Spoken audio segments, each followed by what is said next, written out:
Once you've created your clay character, perhaps you'd like to make a place for the character to animate in. Dressing your set in an animation is important, of course, and there are many directions you can go in. We're going to be working with a camera directly in front of us, shooting against this backdrop here. You could use any color of paper or fabric to create your backdrop. This is a nice light blue, sort of for a daytime sky. It's mounted on a piece of foam board with something heavy taped to the back of it so it stands up. Next, I think we'll add some hills, little green rolling hills. And we can do this by starting with a piece of cardboard and drawing out our little hills on the cardboard, and then cutting with an Exacto knife or scissors into the cardboard. And you want to cut your hills out, and in most cases you should be able to just pop it right off once you've cut with a knife. Cutting with scissors might take a little bit longer.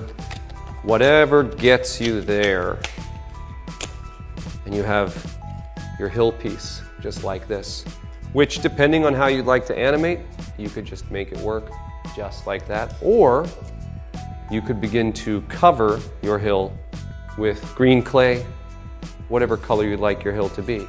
And you can take bits of that clay and just smear it right on there.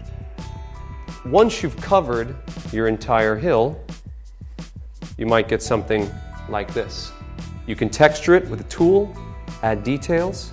A little piece of clay on the back is good to keep it sturdy and standing, and then you can set it up right in your scene there. So we have a couple of little rolling hills that we've made, again simply with a cardboard back, smearing clay onto the front.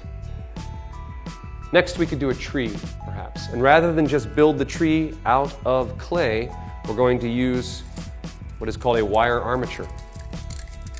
This is just an aluminum wire you can get in most art stores and sculpture stores, maybe even some hardware stores.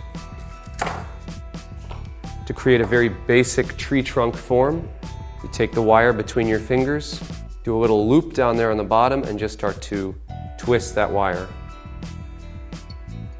Twisting the wire until you feel like you have a sufficient trunk, and then you have two branches coming off of the top. That loop I like to take and kind of stand up. You can cover that armature with clay. I take some brown clay to represent the tree bark, small amounts of it, and we'll just press it onto that wire and coat the wire all the way up the trunk. And what the wire enables you to do is create a form that is fairly skinny, thin, but that will stand up. The clay alone, without the wire acting as a sort of a structure, a skeleton, would fall over. We'll use some moss for the leaves of the tree, and you can get moss outside, of course, but you can also purchase moss. There are not really right and wrong answers here. It's about how you'd like to creatively interpret your scene. Creative being the word of choice. Get creative with it. I'm using these bits of wire up at the top and spearing the moss right in there. That nice bright green, contrasting with our brown tree trunk. Add that in there. One more touch we could add would be clouds. And just like everything else, you can go in a number of directions with your clouds. I like good old cotton. You can rip open a stuffed animal, an unloved stuffed animal, and take the cotton out of that stuffed animal. You can also buy cotton. You can use cotton swabs. I've added a little bit of masking tape to the back of the cotton, and we can just pop that in there. And now we're really getting a sense of place for our animation. Some wonderful trees, some hills.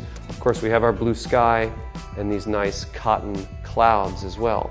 And you could animate your clouds to move back and forth in the sky. You can animate your trees to blow in the breeze.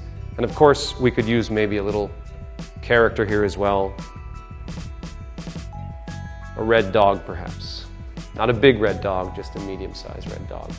So there it is. We have a scene now complete with a character.